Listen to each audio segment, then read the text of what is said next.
out there in the middle of the Arabian Peninsula, there's a nation that, well, it just seems to defy all logic. You've seen the pictures, right? Those incredible skylines just shooting up from the desert floor. It's a global powerhouse built on this tiny sliver of land.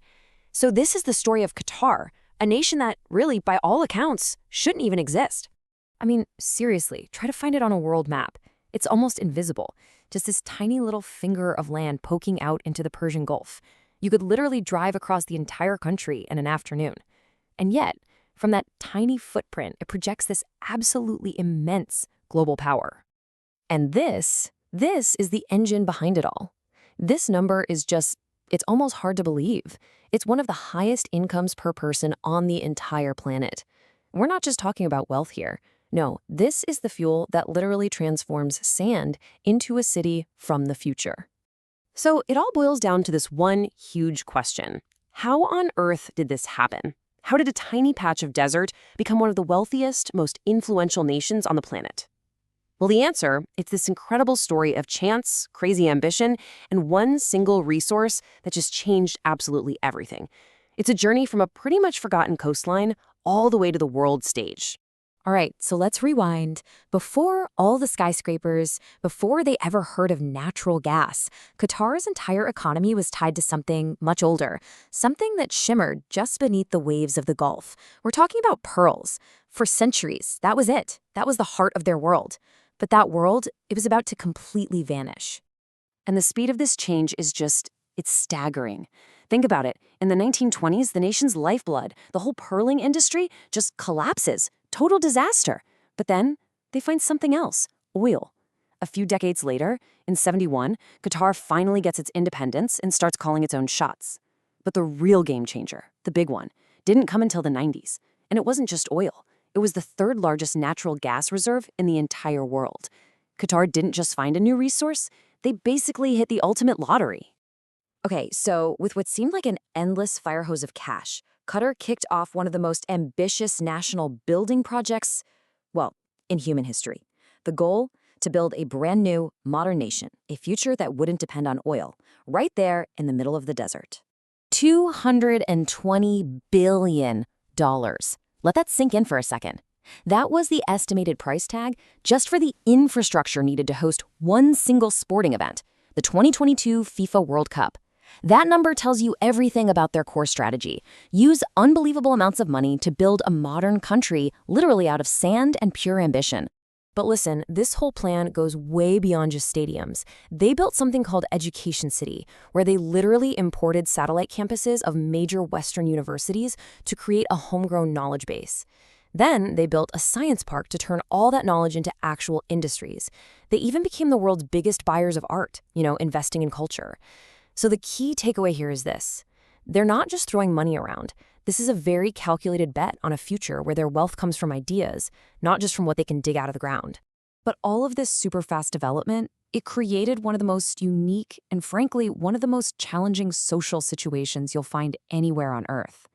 See, to build this vision of the future, Qatar needed people, a lot of people, millions of them. And that led to a demographic reality that is just unlike anywhere else. Take a look at this, only 12%. That's it. That's the percentage of people living inside Qatar who are actually Qatari citizens. The vast, vast majority are expats, foreigners. So what you have is basically a country that is being run and built by people who aren't from there. And if you look just at the workforce, the number gets even crazier. 94%. The hands that are building the roads, the people staffing the hospitals, the folks running the offices, almost all of them are migrant workers. So that raises a really fundamental question, right? How in the world do you manage a society that's structured like this? Well, for a long time, the answer was something called the kafala system. Basically, it was a sponsorship system that tied a worker directly to their employer.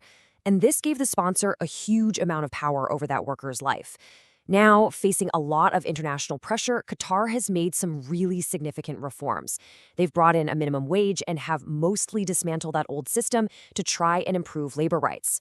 So that same incredible ambition that built this futuristic economy, it also fueled a really bold and super complex foreign policy. Qatar basically decided, we're not just going to sit on the sidelines. They set out to become an essential and yeah, sometimes controversial, player on the global stage. And the reason they can be so nimble, so decisive on the world stage, comes down to how the country is run. Officially, it's a constitutional monarchy, but in reality, power is very, very concentrated in the hands of one person, the emir. And what that means is they can react to global events with a speed that most other countries just can't match. And this has led to this fascinating web of contradictions. I mean, just look at this. On one hand, Qatar hosts the largest American military base in the entire Middle East, a huge deal for the US. But at the same time, they keep up a strong relationship with America's biggest rival, Iran. They play the mediator in conflicts from Afghanistan to Palestine. They founded the super influential Al Jazeera news network. And they've also been accused of funding various rebel groups. It's this incredible high-wire act, which has earned them the nickname a prickly Switzerland. So, what have we got? Unbelievable wealth, development at a speed that's hard to comprehend, a nation made up mostly of strangers, and a foreign policy that plays all sides. All these threads are woven together to create the Qatar we see today. But the big question is, what's next? What does the next chapter look like for this impossible nation? And this really gets to the paradox at the very heart of modern Qatar. On one side, the source of its power is undeniable, the world's third largest gas reserves. That's what makes them the biggest exporter of liquefied natural gas on the planet.